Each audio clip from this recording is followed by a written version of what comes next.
Matter ఏంటంటే మా వాడు రన్నింగ్ ట్రైన్ నుంచి దిగేశాడులే.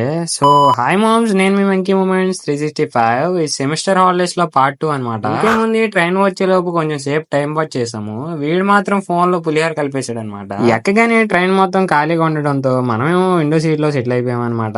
దారిలో మాత్రం ఈ వ్యూ కోసమే వెయిటింగ్ అందరం. ద్వారపుడి టెంపుల్ అనమాట. వీడేమో రన్నింగ్ ట్రైన్ లో ఎవరితోనో మాట్లాడేస్తున్నాడు. మేమైతే పిచ్చి పట్టేసింది అనుకున్నాం, కానీ ఫోన్ మాట్లాడుతున్నాడంట బడ్స్ పెట్టుకుని.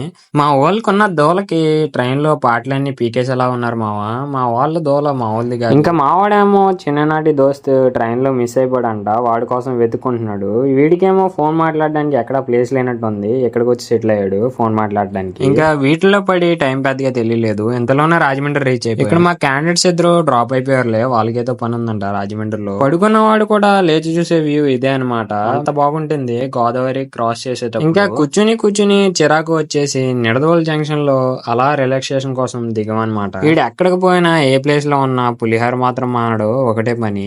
వీడికి మామూలు దారిలో ఇష్టం ఉండవంట, అందుకే రహదారిలో పోతున్నాడు. అంటే వాళ్ళ ఇంటికి ఇదే షార్ట్ కట్ అంట, అంతేలే. ఇంకా మా స్టాప్ కూడా వచ్చేసింది. మా వాళ్ళకి టాటా చెప్పేసి బస్ స్టాండ్ కి స్టార్ట్ అయిపోయాం అనమాట. వెళ్ళినామంటే ఆటోని సెట్ చేసేసి బస్ స్టాండ్ కి అయితే రీచ్ అయిపోయాం. ఇంకేముంది, బస్ లో ఒక స్లీప్ వేసేసరికి ఇంటికి రీచ్ అయిపోయాం అనమాట. ఇంటికి వెళ్ళగానే అమ్మ నీట్ గా ఒక ఆమ్లెట్ వేసి పెట్టింది, తిని పెట్టేసాం. సరే మామ్స్, ఇది మరి ఇవాళకి. మళ్ళీ వచ్చే వీడియోలో మళ్ళా కలుద్దాం, ఏమంటారు? సరే బాయ్.